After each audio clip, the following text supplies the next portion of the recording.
But আমার একটা problem আছে যে আমার কোনো কাজে আমার নিজের ব্যক্তিগত খুব ভালো লাগে না।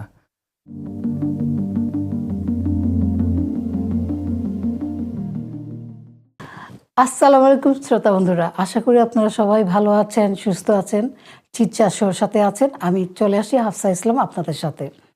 আজকে আমার সাথে এমন একজন ব্যক্তিকে নিয়ে আসছি যিনি খুব গর্ব হওয়ার ব্যাপার আমাদের বাঙালিদের জন্য, যিনি 2 বার ন্যাশনাল অ্যাওয়ার্ড পাওয়া প্রাপ্য একজন আর্টিস্ট। কিন্তু ওনার সাথে পরিচয় হওয়ার আগে আমরা চলেন ওনার ডকুমেন্টারিটা দেখে আসি, যেটা নির্মাতা করেছেন নাঈম জামান।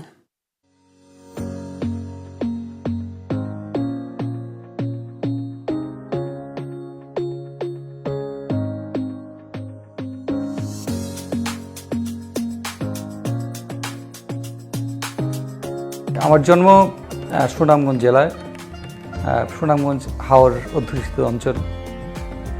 এখানে আমার বেড়ে ওঠা, আমার প্রাইমারি স্কুল, হাই স্কুল সব ওইখানে পড়াশোনা।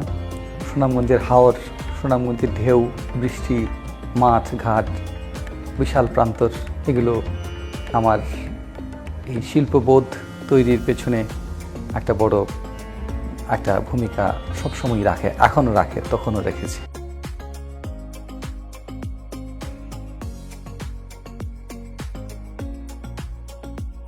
আসলে চারুকলায় ভর্তির ব্যাপারটা আমার ছিল যে চারুকলায় পড়বো, এইটা একটা স্বপ্নের মতো প্ল্যাটফর্মে দাঁড়িয়ে গিয়েছিল। তো যখন ভর্তি হলাম তখনও হয়তো এইভাবে সিদ্ধান্ত আসেনি যে কী হবে ফিউচারটা। ভর্তির পর আস্তে আস্তে যখন ক্লাসে মূল্যায়ন ভালো পাচ্ছিলাম, শিক্ষকদের অনুপ্রেরণা পাচ্ছিলাম, উৎসাহ পাচ্ছিলাম, এবং আমাদের সময় যেটা হতো চারুকলার প্রত্যেকটা ডিপার্টমেন্ট একসাথে কম্বাইন্ড ক্লাস হতো। এই যে সবাই মিলে একসাথে কাজ করা এবং একসাথে মার্কিং হওয়া, একসাথে সবার মধ্যে সবার রিলেশন তৈরি হওয়া, সবার সম্বন্ধে সবার চিন্তা জানতে পারা, সমস্ত অঞ্চল সম্বন্ধে জানতে পারা, এই সমস্ত কিছু মিলিয়ে তখন আস্তে আস্তে দেখলাম যে আমার ছবি আঁকছি, ছবি আঁকায় একটু ইমপ্রুভ হচ্ছে এবং ভালো লাগছে, ছবি আঁকা নিয়ে ভাবতে ভালো লাগছে। কাঠখোদাই চিত্রে আমি সবসময় একটু রিয়েলিস্টিক প্যাটার্নে কাজ করার চেষ্টা করি, একটা টনাল ভেরিয়েশন আনার চেষ্টা করি।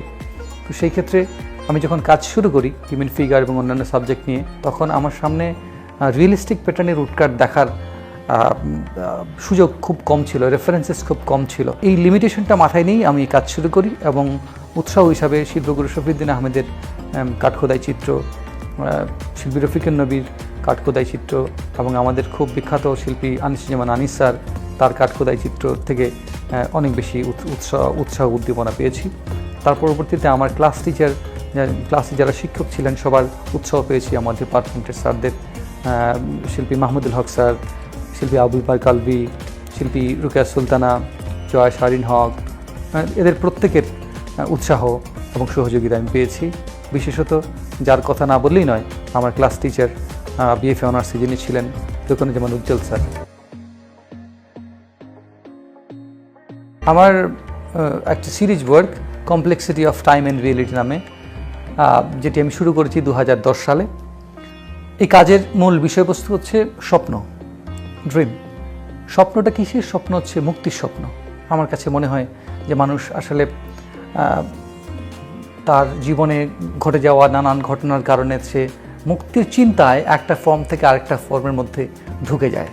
তো আমি সবসময় চেষ্টা করেছি চিন্তা করার যে কীভাবে স্বপ্ন থেকে মুক্তি পাওয়া যায়। এই স্বপ্নে মুক্তির স্বপ্নে আমি আশ্রয় নিয়েছি আমাদের বাউল দর্শনের, আমাদের লালন সাইজি, আমাদের শাহ আব্দুল করিম প্রমুখ, এবং পরবর্তীতে যার সংস্পর্শ পাওয়ার সৌভাগ্য আমার হয়েছে কারি আমিরুদ্দিন, তাদের গানে যে শক্ত দর্শন, মুক্তির দর্শনের কথা বলা হয়েছে, আমার ছবির বিভিন্ন জায়গায় তাদের গানের বাণীগুলো আমি রাখবার চেষ্টা করেছি।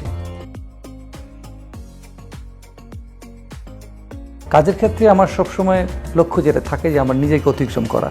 আমি আগের দিন যে কাজটা করলাম আজকে তার থেকে ভালো করার চেষ্টাটা আমার মধ্যে থাকলো কিনা, এবং যেটা সবসময় চেষ্টা করি ছবি আরও যাতে সাবলীল হয়, আরও যাতে মানুষের হয়। আমার খুব স্বপ্ন ছবির সামনে দাঁড়িয়ে যদি মানুষ মনে করে ছবিটা তার, সমাজ যদি মনে করে এই ছবিটা সমাজের, তাহলে এটাই আমার সবচেয়ে বড় লক্ষ্য এবং সবচেয়ে বড় উদ্দেশ্য। তো ফিরে আসলাম আমরা ছোট্ট একটা ডকুমেন্টারি দেখে। তো চলেন পরিচয় হয়ে যায় আমাদের গেস্টের সাথে। আসসালামু আলাইকুম তারেক আমিন ভাই, কেমন আছেন? ভালো আছি, আপনি কেমন আছেন? জি আলহামদুলিল্লাহ ভালো আছি। লন্ডনে কি এই প্রথমবার আসছেন? না, লন্ডনে আমার এই তৃতীয়বার আসা। তৃতীয়বার আর আসা। এবার এসেছি আসলে আমার কোন একটা কাজ নিয়ে। কাজ নিয়ে এসেছি। সেই কাজটা নিয়ে আমরা আজকে কথা বলবো অবশ্যই। তো কাজে যাওয়ার আগে আপনি যদি আপনার সম্পর্কে কিছুটা বলতেন আমাদের শ্রোতাদের উদ্দেশ্যে। আচ্ছা, আমার বাড়ি সুনামগঞ্জ জেলায়। জি। আমার জন্ম এখানে, আমার প্রাথমিক বিদ্যালয়, মাধ্যমিক বিদ্যালয়ে পড়াশোনা এখানে। তারপরে আমি পরবর্তীতে ঢাকা বিশ্ববিদ্যালয়ে চারুকলা অনুষদে পড়বার সুযোগ পাই, প্রিন্ট মেকিং ডিপার্টমেন্টে। ওখানে আমার গ্র্যাজুয়েশন, তারপরে পোস্ট গ্রাজুয়েশন করি। এই তো, তারপরে আমি কিছুদিন চাকরি করি, কলেজে পড়াই। আচ্ছা তারপরে এখন স্বাধীন শিল্পী হিসাবে কাজ করছি। কালনি আর্ট স্টুডিও নামে আমার একটা প্রতিষ্ঠান আছে বাংলাদেশে, যেটি আমি পরিচালক হিসেবে দায়িত্ব পালন করছি। আমাদের দ্য স্পেস নামে একটা আর্ট গ্যালারি কাম একটা আর্ট হাব আছে, এটার আমি আর্ট কনসালটেন্ট হিসাবে কাজ করছি। আচ্ছা। এই আর কি। আর স্বাধীনভাবে ছবি আঁকছি, এটা হচ্ছে আমার মূল পরিচয়। আপনি কি ছবি আঁকছেন কত বছর বয়স থেকে? আমার আসলে এটা আমার মনে হয় স্মৃতি তৈরির সাথে সাথেই আমার ছবি আঁকার প্রতি ভালো লাগা এবং ছবি আঁকা শুরু আচ্ছা একদম প্রাইমারিতে পড়ি। আর মূলত হচ্ছে যখন প্রাইমারিতে পড়ি তখন দেখলাম আমার ভালো লাগে, যেমন খাতায় ডিজাইন করে নাম লেখা খাতার উপরে। আমাদের সময় যেমন মলাট করা হতো, যে ওয়েস্টেজ ক্যালেন্ডারের পেজ দিয়ে। তো তারপরে বাজারে এক ধরনের ড্রাই পাউডার পাওয়া যেত, ওগুলোকে পানি দিয়ে গুলিয়ে লিখতাম। তারপরে স্কুলে আমাদের বন্ধুরা খুব অ্যাপ্রিসিয়েট করতো, বলতো আমার খাতায়ও লিখে দাও। এইভাবে শুরু। তারপরে আস্তে আস্তে তো আর্টের প্রশিক্ষণ কোথা থেকে নেওয়া আপনার? আর্টের প্রশিক্ষণ প্রথমে তো শুরু জগন্নাথপুরে শরৎচন্দ্র উচ্চ বিদ্যালয়ে। আমি আমার ক্লাস 8 থেকে শুরু। ওইখানে প্রথম টিচার প্রণব বণিক, প্রণব দা। আচ্ছা উনি একজন শৌখিন শিল্পী ছিলেন, নিজে শিখেছেন, উনি প্রথম শিক্ষক। আচ্ছা তারপরে সিলেট শিল্পকলা একাডেমি, ওখানে অবশ্য কমপ্লিট করতে পারিনি। তার মধ্যেই আমি 2000 সালে ঢাকা বিশ্ববিদ্যালয়ে ভর্তি পরীক্ষা দিলাম, চারুকলায় আমার হয়ে গেল। তারপরে তো এখানেই শুরু, এখান থেকে এই যাত্রা শুরু হয়ে গেল। তা আপনার সবচেয়ে বলে না যে প্রত্যেকটা আর্টিস্ট বা প্রত্যেকটা রাইটার তাদের একটা লেখা একটা বাচ্চার মতো, বাচ্চা জন্ম দেওয়ার মতো হয়। তো আপনার কি এরকম আর্টওয়ার্কগুলো এরকম ফিল করেন যে এটা দিয়ে স্যাটিসফ্যাকশন পাওয়া? স্যাটিসফ্যাকশনের ব্যাপারটা অন্য, সন্তান মনে হয় বা এরকম খুব নিজের অস্তিত্বের একটা অংশ মনে হয় প্রত্যেকটা শিল্পকর্মকে। That's true. বাট আমার একটা প্রবলেম আছে যে আমার কোনো কাজে আমার নিজের ব্যক্তিগত খুব ভালো লাগে না।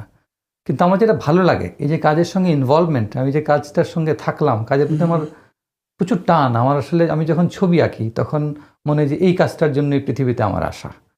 আর্ট ওয়ার্ক করলাম, এটার সঙ্গে থাকতে পারলাম, এই পৃথিবীতে যে কাজে আসলাম, মানে যে কাজটা আমি পারি। ছবি আঁকা ছাড়া কোনো কিছু আমি ভালো পারি না। সো যখন এটার সঙ্গে থাকি, এই যে ইনভলভমেন্টটা, ওইটা আমার কাছে খুব ভালো লাগে। কিন্তু ছবি নিয়ে আমি আসলে সন্তুষ্ট না, মনে হয় যে অনেক দূর যেতে হবে। কারণ এজ তো আর্টিস্টের কাজ দেখেছি, যেমন ইংল্যান্ডে অসংখ্যবার আসা, অসংখ্যবার না, তৃতীয়বারের মতো আসলাম।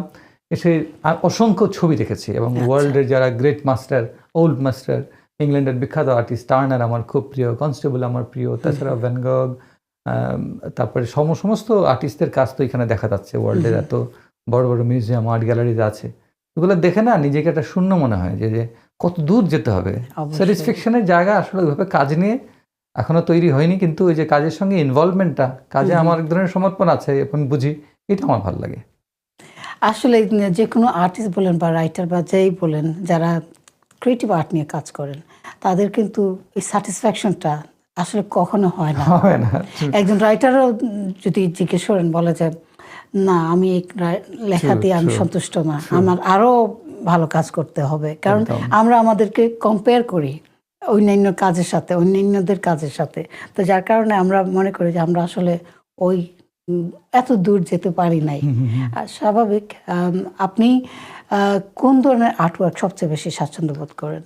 আমি আমি যেই ধরনের কাজে আমার মোটামুটি বাংলাদেশে আমি স্বীকৃতি পেয়েছি বা আমার কাজগুলো পরিচিত, আমার মানে তারেক আমিনের কাজ হিসেবে পরিচিত, সেগুলো হচ্ছে ফিগারেটিভ কাজ, হিউম্যান ফিগার নিয়ে কাজ। এবং যদি মাধ্যমের কথা বলি, এটা হচ্ছে কাঠখোদাই, প্রিন্ট মেকিংয়ের সব থেকে শ্রমসাধ্য একটা মাধ্যম এটি। এবং বিষয়বস্তু হিউম্যান ফিগার। হ্যাঁ, আপনার হিউম্যান ফিগারের যে আমাকে অনেকগুলো ছবি, ছবি হ্যাঁ, দেখিয়েছেন, share আমরা দেখতে পারবো আমাদের স্ক্রিনেই একটু পরেই। তো এই যে ছবিগুলা খুব সুন্দর, দারুণভাবে আপনি Thank you. কিন্তু আর্ট করেছেন। এটা না দেখলে বোঝা যাবে না। আর you. বাস্তবে আমি তো খুবই উৎসাহিত যে বাস্তবে গিয়ে দেখবো এই আর্টগুলা। আপনার এক্সিবিশন শুরু জি, হচ্ছে অবশ্যই 20 আমি তারিখে আশা করব। এই মাসের। তো যাবো আমরা এক্সিবিশনের প্রসঙ্গে। Thank you. আম, এই যে আর্ট যত দিন যাচ্ছে এগুলো কন্টেম্পোরারি হচ্ছে, কিছু কিছু মানুষ আছে জাস্ট কয়েকটা লাইন ড্র করে এটার একটা মিনিং দিয়ে দেয়, হয়তো আমাদের কাছে একটা লাইন, বাট আর্টিস্টদের জন্য এটা কিন্তু সামথিং মিনিং। তো এইগুলোর কিভাবে ইন্টারপ্রিটেশন হয়? আসলে এটার কোনো স্পেসিফিক সংজ্ঞা আছে বলে আমার মনে হয় না। আচ্ছা, ব্যাপারটা হচ্ছে কি, আর্ট একটা ইমোশন। এখন যদি আপনাকে আপনাকে কিভাবে টাচ করবে আমি জানি না। যেমন আমি কাজ করেছি, আমার একটা ম্যাক্সিমাম ওয়ার্কস যেগুলো আপনাকে পাঠিয়েছি, আমার একটা সিরিজের কাজ, complexity of time and reality নামে এটা সিরিজ। তো আমি অনেকেই জিজ্ঞেস করেছি যে এটা তুমি কি বুঝলে বা আপনি কি বুঝলেন এই কাজটা দিয়ে। তখন আমার খুব ঘনিষ্ঠ যারা যারা আর্টের বোদ্ধা আর্টের, তো দেখলাম তারা তাদের মতো করে একটা বিষয় এখানে ইন্টারপ্রিটেশন। হ্যাঁ ইন্টারপ্রিটেশন তৈরি করেছেন, তাদের নিজের মতো একটা গল্প তৈরি করে ফেলেছেন। আমার কাছে খুব ভালো লেগেছে। সব গল্প যে আমার চিন্তার সঙ্গে গেছে ঠিক তা নয়, কিন্তু তারা যেভাবে গল্প নির্মাণ করেছেন আমার মনে হচ্ছে আর্টের সার্থকতা এটাই, যে অবশ্যই। মানে আপনার মধ্যে, যেমন ধরুন একটা এক্সাম্পল যদি বলি, একবার কিছুদিন আগে সামাজিক যোগাযোগ মাধ্যম ফেসবুকে আফ্রিকান একটা গান, বিশাল অর্কেস্ট্রা নিয়ে খুব বয়স্ক একজন শিল্পী গান করছেন, মানে এই গানটা খুব ভাইরাল হয়েছিল। আমি নিজে শেয়ার দিয়েছিলাম, অনেকেই শেয়ার দিয়েছে আমার কাছে, কিন্তু কেউই মানে ম্যাক্সিমাম এই ভাষাটা বুঝেননি। কিন্তু লোকটার যে এক্সপ্রেশন, লোকটার যে ওই যে বললাম সমর্পণ, গানের সঙ্গে তার পারফরমেন্সের সঙ্গে তার যে সমর্পণ, এটি মানুষকে খুব বেশি আর্টটা অনেকটা কীরকম হাসি কান্না এগুলা যেরকম এই ল্যাঙ্গুয়েজগুলো যেরকম একদম একদম কি বলে সার্বজনীন, আর্টটা এরকম সার্বজনীন, যে যেরকম জিনিসটা তার মতো করে আনন্দ পায় কিনা। আর মানে end of the day art একটা ইমেজ, তো ইমেজটা তাকে একটা ভালো বোধ দেয় কিনা। ভালো বোধ তো সবসময় আনন্দের বোধ তা নয়, দুঃখের বোধ হতে পারে, ঠিক মতো সেটা দিতে পারলো কিনা। সেটাই। এই যে আপনি ছোটবেলা থেকে অনেক আর্ট ওয়ার্ক করে আসছেন, আপনি অন্য ইয়াং জেনারেশনদেরকে কিভাবে ইন্সপায়ার করছেন? বা আর আরেকটা জিনিস যে কোয়েশ্চেন হলো যে আর্ট বলে না যে যারা রাইটার তারা লিখে কিন্তু পয়সা ইনাফ হয় না, কারণ বই বিক্রি করে ইনাফ অর্জন করতে পারে না, নিজের সাফিসিয়েন্টলি করতে পারে না। তো আপনার আর্টওয়ার্কে ওইভাবে ওই ধাপে বিক্রি হয় যে মানুষ যে আপনার যে আশা, যেভাবে ইচ্ছা যে এই জিনিসগুলার আপনার আর্টওয়ার্কগুলারে মোর পাবলিকের কাছে ফুটায় তোলা বা দেওয়া বা বিক্রি করা, এরকম কি হয়ে উঠেছে? হ্যাঁ, যদি বলি আর্টে যারা আসবেন, প্রথমে এইটাতে আসতে চাই, আর্টে যারা আসবেন তাদেরকে এই স্যাক্রিফাইসটা মেনে নিয়ে আসতে হবে, যে এটা আসলে জীবনের প্রতিটি রূপই তো কষ্টের। আর্টে আসলে আপনাকে কষ্টটাকে একটু বেশি করে বরণ করে নেওয়ার মানসিকতা নিয়ে আসতে হবে। যারা ইয়াংরা আসবেন, এখানে আসবেন সাথে সাথে নেম এন্ড ফেম পেয়ে যাবেন, নট লাইক দ্যাট। কিন্তু আপনি যদি এটার সঙ্গে লেগে থাকেন তাহলে এটা আপনাকে সব কিছু দিবে একসময় সব কিছু দিবে। তো আজকে বাংলাদেশের শুধু বলবো যে আমরা সার্ভাইভ করছি, ছবি এঁকে ভালোই সার্ভাইভ করছি। যেমন ধরেন, যেহেতু আমাদেরকে কিছুটা চেনে লোকজন, কারণ আমাদের জার্নি বেশ অনেকদিন হয়েছে, ইয়াংদের মধ্যে কাজ করেই যাচ্ছি। আরেকটা জিনিস এক্সাম্পল যদি আমরা দেখি তাহলে এই সিনারিওটা ক্লিয়ার পাবো যে বাংলাদেশের যে কোনো সময়ের তুলনায় এখন ফ্রিল্যান্স আর্টিস্টের সংখ্যা বেশি। অর্থাৎ শুধু এরা ছবি এঁকে সার্ভাইভ করছেন, সংসার চালাচ্ছেন, ভালো জায়গায় থাকছেন, ভালো লাইফ লিড করছেন। কারণ মানুষের মধ্যে এখন আর্টটা যে একটা ভালো প্রোডাক্ট। যেমন আমরা জানি, যেমন ইংল্যান্ডে বা ইউরোপে সেকেন্ড ওয়ার্ল্ড ওয়ারের পরে আপনার এই যে আর্ট ওয়ার্ক, বিশেষত প্রিন্ট মেকিং যে সাবজেক্ট আমি পড়েছি, প্রিন্ট কালেক্ট করার টেন্ডেন্সি বেড়ে যায় অনেক বেশি। কারণ সেকেন্ড ওয়ার্ল্ড ওয়ারের পরে বিশ্ব তো বিধ্বস্ত অবস্থা, তা মানুষ কি একটা প্রপার্টি রাখতে পারে নিজের কাছে, তখন দেখা গেল আর্ট ওয়ার্ক হচ্ছে এমন একটা প্রপার্টি যেটা রাখলে ল্যান্ড কেনার থেকেও এই আর্ট ওয়ার্ক কেনার বিজনেসটায় মানে বিজনেস হয় অনেক বেশি। যদিও আমাদের দেশে ওই আর্টের সেকেন্ডারি মার্কেটটা ওইভাবে তৈরি হয়নি, কিন্তু আগের তুলনায় ওইটা বাড়ছে। অনেকটা।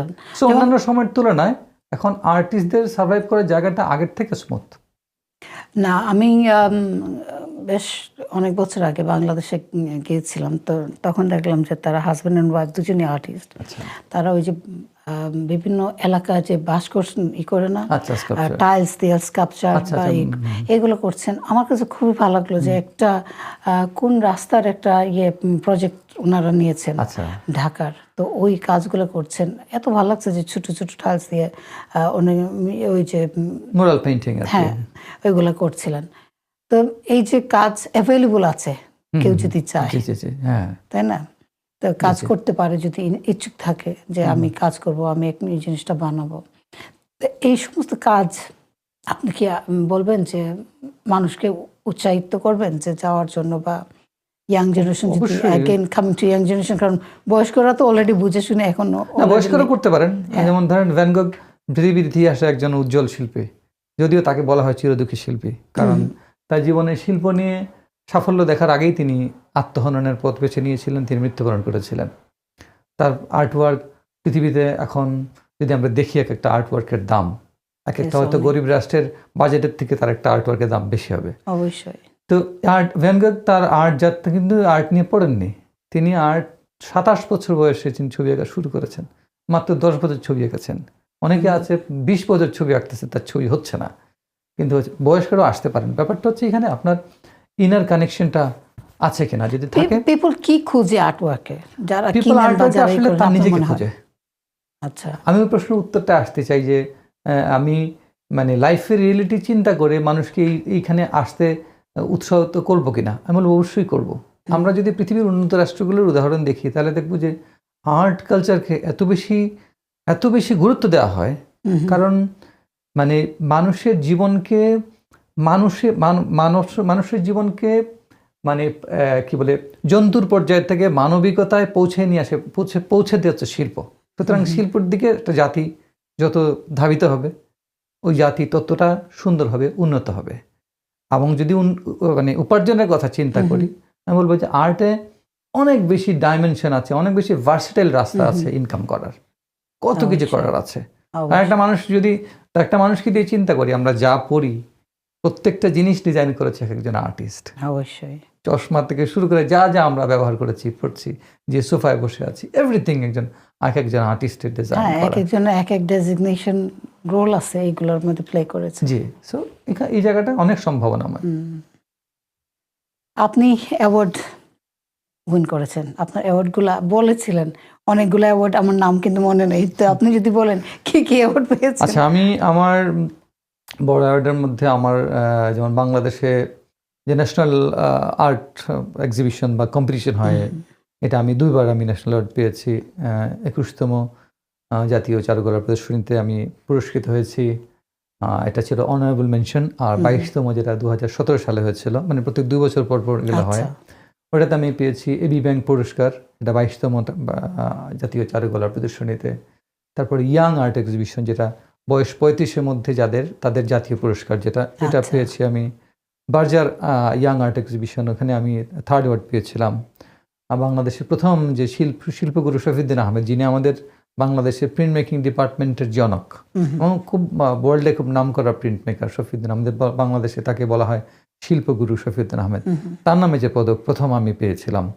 শিল্পী মোহাম্মদ কিবরিয়া, আরেকজন খুবই প্রথিতযশা শিল্পী বাংলাদেশের, তার নামে যে পদকটা দেওয়া হয় কিবরিয়া প্রিন্ট পদক, সেটা প্রথম শ্রেষ্ঠ পুরস্কার আমি পেয়েছিলাম। তারপরে শিল্পী রাশেদ স্মৃতি পুরস্কার পেয়েছিলাম, একাডেমিতে বেস্ট অ্যাওয়ার্ড পেয়েছিলাম এক্সপেরিমেন্টাল আর্টের জন্য। এই আর কি। ওয়াও, অনেকগুলা। থ্যাংক ইউ, কংগ্রেচুলেশন আপনাকে। Thank you. আপনার এক্সিবিশন হচ্ছে, তা এক্সিবিশন সম্পর্কে একটু কিছু বলেন, যে কিভাবে, কোথায়, তারপরে কি ধরনের আর্টওয়ার্ক থাকবে। আচ্ছা, আমার এক্সিবিশনটা হচ্ছে ইস্ট লন্ডনে স্পিটালফিল্ড স্টুডিও গ্যালারিতে, আর্ট স্টুডিও গ্যালারিতে। এটা হচ্ছে গ্রেট ওয়েক স্ট্রিট, আপনার চেনার সহজ রাস্তা হচ্ছে ইস্ট লন্ডন মসজিদের ঠিক অপোজিটের যে স্ট্রিটটা, এখানেই হবে। এটা 20 থেকে 27 জুন পর্যন্ত চলবে। আর ওপেনিং হচ্ছে, মানে উদ্বোধনী অনুষ্ঠান হচ্ছে 20 জুন বিকেল 6টায়। আচ্ছা। আর প্রতিদিন 11টা থেকে 6টা পর্যন্ত গ্যালারি জনসাধারণের জন্য উন্মুক্ত থাকবে এবং এটা কোনো মূল্য ছাড়াই ঢোকা যাবে, প্রবেশ মূল্য ব্যতীতই প্রবেশ করা যাবে। আর আর এই এক্সিবিশনে আমি আমার একদম স্টুডেন্ট লাইফের অর্থাৎ 2011 সালের থেকে শুরু করে লাস্ট ইয়ার পর্যন্ত যে কাজ করেছি অনেকগুলো, এর মধ্যে বেশ কিছু কাজ আমার এখানে প্রিন্ট মেকিংয়ের কাজ আছে, যেমন উডকাট আছে, লিথোগ্রাফি আছে, স্কেচিং অ্যাকুয়াটিন্ট আছে, ড্রাই পয়েন্ট আছে, পেন্সিল স্কেচ আছে, তারপরে আপনার মিক্সড মিডিয়ার কাজ আছে, অ্যাক্রিলিক পেইন্টিং আছে। তো আমার অনেকগুলো মিডিয়ামের কাজ আছে, আমার অনেকগুলো বিষয়বস্তুর কাজ আছে। সো যারা আর্ট পছন্দ করেন কিংবা আর্ট পছন্দ করবেন কিনা এই ধরনের একটা ডাইলেমার মধ্যে আছেন, তারা এক্সিবিশনে আসবেন, এই আমন্ত্রণ জানাচ্ছি। মানুষ কেন আসবে আপনার আর্টওয়ার্ক দেখতে? How are you different from other artist? আচ্ছা, থ্যাংক ইউ, এটা খুব ইম্পর্টেন্ট প্রশ্ন। আসলে মানুষ কেন গান গায়, মানুষ কেন সিনেমা দেখে? আসলে মানুষ যখন লস্ট হয়ে যায় আসলে এই রিয়েলিটির মধ্যে, যেগুলো নিয়ে আমি কাজ করেছি, complexity of time and reality, মানুষ যখন নিজেকে হারিয়ে ফেলে আসলে আমি কি আসলে, এই যে প্রতিদিন মানে 9 to 5 অর একটা নির্দিষ্ট সময় আমি যন্ত্রের মতো কাজ করে যাচ্ছি, এটাই কি জীবন? এরপরে কি? তো মানুষ তখনই আর্টের কাছে যায়, তখনই গুনগুন করে গান গায়, তখন ওই গানটা তাকে তার মধ্যে ফিরিয়ে দেয়। এরকম আর্টের সামনে গেলে আর্ট আমাদেরকে আমাদের মধ্যে ফিরে আসতে সহায়তা করে। সুতরাং মানুষকে বলবো, যদি ভালো থাকতে চান বেশি বেশি করে আর্ট দেখেন, পারলে আর্ট করেন। আর্ট করেন আসলে কি বলবো, যে আর্ট ওয়ার্ক দেখতে কিন্তু সুদিং লাগে। আমি লাস্ট টাইম ব্রেডি আর্ট সেন্টারে ছিলাম, ওইখানে অনেকগুলো ডিসপ্লে, আমি ওইখানে গেলে যতগুলো ডিসপ্লে থাকে আমি যারা আর্টিস্ট তাদের সম্পর্কে পড়ি, আবার এই আর্টের থিমটা কি বোঝার চেষ্টা করি। তো এটা একটা আনন্দ দেয় যে যদি বুঝতে পারেন বা নিজের মতো করে, এই যে আপনি আগে বললেন যে নিজের করে বোঝা আর্টওয়ার্কগুলো দেখে। কেউ তো সিম্পলি জাস্ট ফ্লাওয়ার আর্ট করছেন, কিন্তু ফ্লাওয়ারের মধ্যে কিন্তু অনেক স্টোরি আছে, এক একটার কালার, এক একটা টেক্সচার, বা আর্টিস্ট কি বোঝাতে চাচ্ছেন, এইগুলো চিন্তাগুলো কিন্তু আপনার অনেক গভীর তটে যাওয়া যায় একটা আর্ট নিয়ে। তো আমার কাছে ভালোই লাগে আর্ট ওয়ার্ক দেখতে। নিজে তেমন ভালো পারি না, ট্রাই করি মাঝে মধ্যে, বাট এখন আর হয় না। বাট আমাদের মতো যারা একটু ইচ্ছা আছে ই করছে, তাদেরকে কিভাবে এনকারেজ করবেন যে তারা আর্ট ওয়ার্ক করা, বা কোনো ওয়ার্কশপ আপনি রান করছেন বাংলাদেশে বা কোথাও? আমি বাংলাদেশে তো আমি ছবি আঁকি, কাউকে মানে শেখার জন্য সহযোগিতা এইভাবে করা হয় না। আমি শুধু বলবো যে আপনি যেই ছবি আঁকতে চান, যদি আমি কারো ছবি আঁকায় সহযোগিতা করতে পারি বলে কেউ মনে করেন, ডেফিনেটলি আমি ফেসবুকে অ্যাভেলেবল আছি, আমার হোয়াটসঅ্যাপ নাম্বার তো আপনার কাছেও আছে। সো আমি অবশ্যই আমি চাইবো ছবি আঁকুন যারা আঁকতে চান। কারণ যেমন একটা সুন্দর কথা বলি, যেমন মানে সুন্দর উপলব্ধি আমার একবার তৈরি হয়েছিল, যেমন আমি আমার গান খুব পছন্দ করি, আমি মাঝে মাঝে দু একটা গেয়েও ফেলি। যেমন আমাদের সিলেটের একজন বড় সাধক, যিনি বাংলা গানের একজন সাধক এবং কি বলবো একজন কর্মী, কারি আমিরুদ্দিন আহমেদ। তিনি একবার তার বাড়িতে আমি গেছি, তিনি আমাকে খুবই স্নেহ করেন। তো তিনি আমাকে রাতে আড্ডা দিচ্ছি, হঠাৎ করে তার একটা গান বাজাচ্ছি আমি, আর মনের ভুলে ওনার সামনেই আমি মোবাইলে শুনে কোরাস গেয়ে ফেলছি। উনি সাথে সাথে বললেন, সিলেটি ল্যাঙ্গুয়েজে বললেন, তোমার গলা যে সুন্দর, মানে মাই ব্লেসিং। পরে উনি আমাকে বললেন গান গাইতে হবে, আচ্ছা গান শিখতে হবে। আমি বললাম না, আমি তো ছবি আঁকি, আমাদের সময় নেই। পরে উনি বললেন, না তারেক আমিন, গান গাইতে হবে। মাওলা তোমাকে সুর দিল কেন তোমার কণ্ঠে? আল্লাহ কেন সুর দিল তুমি যদি গান না গাও? তুমি যদি শেষ বিচার যদি বিশ্বাস করো, যদি শেষ বিচারে তোমার মাওলার মুখোমুখি তুমি দাঁড়াও, মাওলা যদি বলে তারেক আমিন তোমাকে সুর দিলাম, এটা কাজে লাগাও, তুমি কেন সুরে সুরে আমার গান গাওনি? তুমি কি জবাব দিবে? সো আমার কাছে এটা একটা লেসন ছিল শেখার মতো। তো কেউ যদি ছবি আঁকা পছন্দ করে, ছবি তার ভালো লাগে, আঁকতে ইচ্ছা করে, উচিত তার আঁকা। কারণ হচ্ছে আমরা জানি না আমাদের ভেতরে কি আছে, কিসে আমরা আনন্দ পাবো। সেটাই। সুতরাং ছবি আঁকুন, দেখবেন আপনি যে একটা শান্ত মানুষ, আপনি যে আপনার মধ্যে যে একটা আনন্দের পৃথিবী আছে, ছবি আপনাকে সেই পথ দেখাবে। সুতরাং আমি লেখালেখির মধ্যে আনন্দ পাই, সো ডু ইট। তাই আমি করি। আমার যদি ঘুম না হয় আমি লেখালেখির মধ্যে ব্যস্ত থাকি। সো এইটাই আমার একটা আনন্দ, যে আমার ডিস্ট্রেসিং মাসেলফ। হয়তো আপনিও এরকম ফিল করেন যে একটু আপটাইট কোনো কিছু নিয়ে একটু চিন্তা, বা আমাদের সবাই লাইফে তো একটা না একটা সমস্যা থাকে, স্ট্রেস থাকে।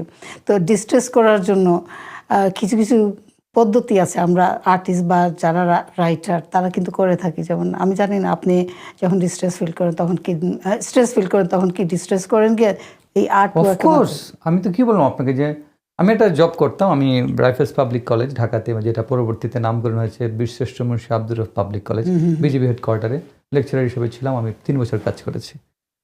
তো আমি জবটা খুব ভালো ছিল, কিন্তু সমস্যা হচ্ছে জবের টাইম ফ্রেমের কারণে আমার কাজ করতে আমার মনোযোগ মানে পাচ্ছিলাম না ছবি আঁকা।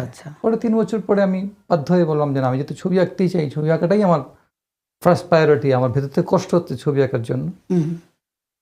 তো আমার ভাইদের সাথে কথা বললাম, ফ্যামিলিতে, তারা আমাকে সাপোর্ট দিল, বললো যে ডু ইট, তোমার যারা ভালো লাগে তুমি এটা করো, আমরা তো আছি। কারণ হচ্ছে যে স্ট্রেস জমা হতো প্রতিদিন। ঠিক আছে, একটা সুন্দর কথা বলেছেন আর্ট নিয়ে, কেন ছবি আঁকবেন, বলেছেন যে আমাদের আত্মায় যে প্রতিদিন যে ধুলো জমা হয়, যে ডাস্ট আমাদের সোলের মধ্যে জমা হয়, পেইন্টিং বা ছবি এই ধুলোকে পরিষ্কার করে দেয়। পেইন্টিং দ্বারা সিম্বল, আপনি পেইন্টিং পারেন না, আপনি লিখেন, কেউ একজন অভিনয় করেন, কেউ আবৃত্তি করেন, এটা আত্মার থেকে ধুলোকে সরিয়ে দেয়।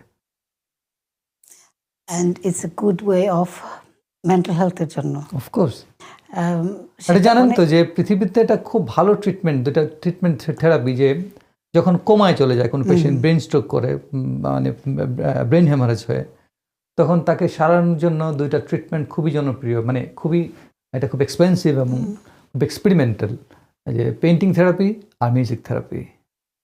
এই কালার দেখে দেখে সে তার মেমোরি ফিরে আসে, পেইন্টিং দেখে দেখে রোগীকে পেইন্টিং দেখানো হয়, রোগীর কানের কাছে মাসের পর মাস ভায়োলিন বা ইনস্ট্রুমেন্ট বাজানো হয়, তার প্রিয় ইনস্ট্রুমেন্ট বা অপ্রিয় হতে পারে, ওটাতে তার মেমোরি ব্যাক করে। সো পৃথিবীর জন্য, শুধু সুন্দরের জন্য না, খুবই সায়েন্টিফিক্যালি আর্টটা আমাদের নিজেদের, মন তো আসলে সব শক্তির মূল জায়গা। সো যেহেতু ব্রেন আমাদেরকে লিড করে, সো ব্রেনকে, আমাদের আত্মাকে ভালো রাখার জন্য শিল্প একটা খুব ভালো হিলিং। সেটাই, নো জাস্ট দ্যাট, যেমন যাদের ল্যাঙ্গুয়েজ ব্যারিয়ার আছে তাদেরকে দিয়ে কিন্তু এখানে অনেক কমিউনিটি ডেভেলপমেন্ট ওয়ার্কার্সরা তারা আর্ট দিয়ে কথা বলায়। ইভেন যে বাচ্চারা অটিস্টিক বা যারা এই যে ডাউন সিনড্রোম, তাদেরকে আর্ট দিয়ে কিন্তু ল্যাঙ্গুয়েজটা শেখানো হয়। তো আর্ট ইজ ভেরি ইম্পর্টেন্ট আমাদের সবার লাইফে বলতে গেলে, যেটা আমাদেরকে অনেক কিছু শিক্ষা দেয় বা শিখতে পারে আর্ট ওয়ার্ক থেকে। অনেকে, যেমন আপনি বলেছেন যে আপনার ফ্যামিলি সাপোর্টিভ, বাট অনেক জায়গায় দেখা গেছে ফ্যামিলি তেমন সাপোর্টিভ না, বলে যে হ্যাঁ তুই কি করবি এগুলো দিয়ে, আর্ট ওয়ার্ক দিয়ে, এগুলো বাদ দে না, বাদ দে না। এখানে আমি খুব লাকি, কারণ আমি যে গ্রাম, আমি তো একদম বাংলাদেশের প্রত্যেকটা এক গ্রামে আমার জন্ম। আমার সুনামগঞ্জ জেলার ছাতক উপজেলা, আমার গ্রামের নাম মণ্ডলপুর, এমনি বলে মোড়লপুর। আচ্ছা। তো ওই গ্রাম থেকে আমি 2000 সালে ঢাকাতে গিয়েছি ঢাকা ইউনিভার্সিটি পরীক্ষা দেওয়ার জন্য। আমার ফ্যামিলি সেটাকে খুব সিরিয়াসলি আমাকে সাপোর্ট দিয়েছেন ওই সময়ে, যেটা এখন অনেক শিক্ষিত মানুষের মধ্যে এই ধরনের মানে মানসিক এক ধরনের কি বলবো জটিলতা দেখি, কমপ্লেক্সিটি দেখি, তারা আর্টকে মেনে নিতে পারেন না। সেখানে আমার ফ্যামিলি এমন আছে, যখন আমি একদম ছবি শুরু করি, একদম আর্লি পিরিয়ড, একদম তখন একটা ড্রয়িং হয়তো করেছি, এটা ফ্লোরে ফেলে দিয়েছি, ভালো হয়নি। আমার আম্মা এটা ঘর ঝাড়ু দেওয়ার সময় এটা ড্রয়িংটা তুলে বলছেন, এই নাও তুমি ছবিটা এঁকেছো, এটা পড়ে গেছে। তো পারিবারিকভাবে এই যে আর্টের প্রতি ফ্যামিলি থেকে সাপোর্ট, শ্রদ্ধা, এটা আসলে একটা ব্লেসিং। অবশ্যই। চলেন আপনার আর্ট ওয়ার্কগুলো দেখে আসি আমরা এই মুহূর্তে।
দেখলাম খুবই সুন্দর আপনার আর্টওয়ার্কগুলা, খুবই ভালো লাগছে।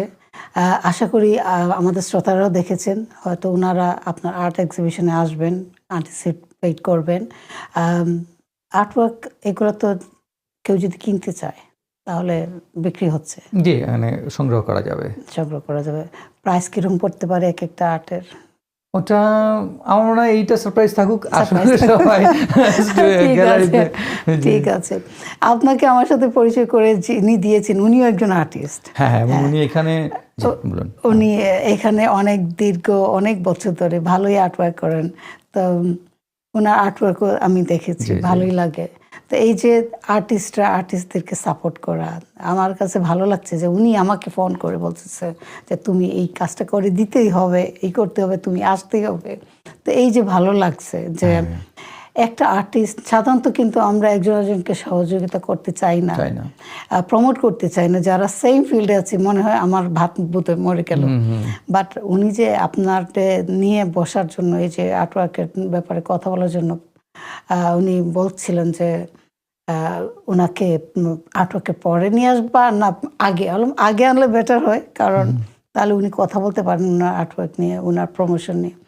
তো ওনাকে অনেক ধন্যবাদ বলতে হবে, ফখরুজ্জামান ভাই, যিনি। জামান ভাই কিন্তু একটা ইনফরমেশন উনি তো নিজেও বলেন না, একটা মুখচোরা মানুষ। উনি কিন্তু ইংল্যান্ডের ন্যাশনাল আর্টিস্ট। হ্যাঁ, জানি। অনেকেই জানেন না এই তথ্যটা। এবং উনি খুব সোল আর্টিস্ট, একদম ধরেন আর্ট লাভার একদম। সবাই যেমন ফাইন আর্টসে পড়েছি আমরা, অনেক স্টুডেন্ট ছিল, কিন্তু বেশিরভাগ দেখা যায় আর্টের মানুষজনের মধ্যেও আর্টটা অনুপস্থিত থাকে। যেমন ভাই একজন আর্টিস্ট এবং সত্যিই তিনি আর্টকে ভালোবাসেন। এটা আমি এক্সিবিশন করতে যে আসছি এবং এই তার যে সাপোর্ট পাচ্ছি, দেখছি যে একটা মানুষ আর্টকে ভালো না বাসলে প্রয়োজন পড়ে না আর কি এত সাপোর্টিভ হওয়ার। সো আমি কৃতজ্ঞতা জানাই Spitalfield studio গ্যালারিকে, artist Mohammad Fakhruzzaman ভাইকে, আমাকে এই অপরচুনিটি উনি দিয়েছেন। এবং আমরা আশা করি যে আমাদের এই জয়েন্ট ভেঞ্চার এটা চলতে থাকবে। অবশ্যই। আপনার কি ফিউচার প্ল্যান এরকম আরো কন্টিনিউ করার প্রতি বছর? হ্যাঁ, অবশ্যই অবশ্যই আমাদের অনেক ধরনের প্ল্যানিং চলছে। আর আমিও চাই যেমন ভাই অনেক কিছু এক্সক্লুসিভ কিছু মিডিয়াম জানেন আর্টের, যেটা আর্টের পাশাপাশি কমার্শিয়াল আর্টের নিয়ে যারা কাজ করতে চান তাদেরকেও হেল্প করবে।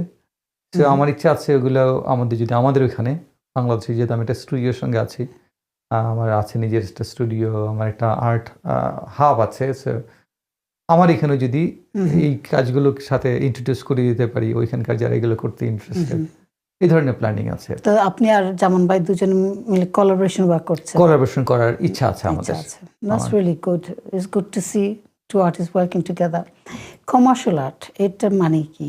কমার্শিয়াল আর্ট মানে একদম ধরেন বাণিজ্যিকভাবে যে শিল্প, মানে সেটা কি কাজ করা। যেমন ধরেন এই যে মগটা আমার এখানে দেওয়া হয়েছে, এটা আর্ট ওয়ার্ক, এখানে সুন্দর লোগো করা হয়েছে, ডিজাইন করা হয়েছে, আর্ট আছে এখানে, কিন্তু এটা উদ্দেশ্য বাণিজ্য। অর্থাৎ কিভাবে শুধু এটার মূল পারপাস হচ্ছে বাণিজ্য। মানুষ কিনবে কিন্তু তার দেখে আর্ট ডিজাইনটা দেখে বলবো ওয়াও এইটা নেব, ওই যে ব্ল্যাকটা না, ওই রেড ওয়ান, আমার I like the red one, not the black one. এই যে বাণিজ্যিক, এই সোফাটা ডিজাইন, আপনি সোফাতে এরকম না হলেও চলে, একটা সাধারণ একটা, যখন আমরা গ্রামে ছোটোবেলায় দেখেছি লম্বা বেঞ্চ বানিয়ে দিলে তো বসা যায়, কিন্তু এইভাবে কেন করা? এর মধ্যে আর্ট ঢোকানো হয়েছে, কিন্তু এটার মূল উদ্দেশ্য হচ্ছে ব্যবসা করা, বাণিজ্য করা। অবশ্যই। এইভাবে যত আর্টের মধ্যে বাণিজ্যিক ব্যাপার আছে সেটাকে আমরা বাণিজ্যিক শিল্প বলছি আর কি, যদিও সব আর্টই বাণিজ্য আসলে। এইটাই বলতে চাইছিলাম যে আপনি কমার্শিয়াল বলছেন কিন্তু সব আর্টই বাণিজ্য। কিন্তু ধর দুইটার মধ্যে বেসিক পার্থক্যটা হচ্ছে, যেমন ভ্যান গগের ছবিও বাণিজ্য, পিকাসোর ছবিও বাণিজ্য, গুয়ের্নিকাও বাণিজ্য, এটাও বাণিজ্য, কিন্তু এটা মাস পিপলের জন্য। অর্থাৎ যে পিকাসোর একটা ছবি তো আসলে এটা এফোর্ড করতে পারবে না, তার ভালো লাগবে না, অনেক টাকা হলো, ওইটা কিনবে যার ওইরকম অন্তর্দৃষ্টি আছে, যে যার ওইরকম ইনসাইট আছে, সে হচ্ছে ওই মেইন স্ট্রিম আর্টটা নেবে। আর কমার্শিয়াল আর্টটা আসলে সবার জন্য, এটা চটকদার জিনিস থাকে, এটা কুইকে ভালো লাগার ব্যাপার থাকে, কিন্তু ওইটার মধ্যে থাকে মানে শিল্পীর ক্রন্দন থাকে, শিল্পীর দুঃখবোধ থাকে, শিল্পী নিজে থাকে ওইখানে। আমাদের মানে সময় প্রায় সময় শেষ হয়ে যাচ্ছে। অনেক ভালো লাগলো তারেক ভাই আপনার সাথে কথা বলে। মনে হচ্ছে আরও কথা বলি, বাট আমাদের সময় যেহেতু শেষ হয়ে যাচ্ছে, তো যাওয়ার আগে আমাদের শ্রোতাদের উদ্দেশ্যে কিছু যদি বলেন। প্রথমে আপনাকে থ্যাঙ্কস দেবো, ক্যামেরার পেছনে হৃদয় ভাই আছেন, তাকে থ্যাঙ্কস দেবো। আর ইংল্যান্ডে আমার প্রথম এরকম অভিজ্ঞতা, ক্যামেরার সামনে। বাংলাদেশে বেশ কয়েকবার অভিজ্ঞতা হয়েছে। আমি বলবো যে আপনারা এই শোটি দেখবেন এবং আমার এক্সিবিশন, আমার দ্বিতীয় প্রদর্শনীটা, একক প্রদর্শনী দেখতে আসবেন। আপনাদের ফিডব্যাকটা আমার খুব দরকার, কারণ আমার জন্য এইখানকার জার্নিটা একদমই নতুন। আপনাদের সাথে ইতোমধ্যে অনেকের সঙ্গে এই আর্ট নিয়ে কথা হয়েছে এবং আমি অতটা আশা করিনি যে রেসপন্স পাবো। আর এখানে তো একটা ভালো প্র্যাকটিস আছে যে সবাই অ্যাপ্রিসিয়েট করে, অবশ্যই সবাই অ্যাপ্রিসিয়েট করে। এবং আমি যাদের সঙ্গে মিশেছি আমার এক্সিবিশন পারপাসে, আমাদের কমিউনিটি, বাঙালি কমিউনিটির সঙ্গে এত হেল্পফুল। আপনিও ওনাদেরকে চেনেন, আমাদের মিউচুয়াল ফ্রেন্ড। সো আমি বলবো আপনারা আসুন। আর আর্ট, একটা কথা আছে না যে বই কিনে কেউ দেউলিয়া হয় না, তো এরকম আর্টের কাছাকাছি এলে এই সময়ের মূল্য, এই সময়ের ফিডব্যাক আপনি খুব বৃহৎভাবে পাবেন। অবশ্যই। ধন্যবাদ ভাই আপনি আসার জন্য। শ্রোতা বন্ধুরা, আজকে এইটুকুই ছিল। আশা করি আপনারা সবাই তারেক ভাইয়ের আর্ট এক্সিবিশনে যাবেন 20 তারিখে। আপনাদের সাথে দেখা হবে। সবাই ভালো থাকেন, সুস্থ থাকুন। আসসালামু আলাইকুম।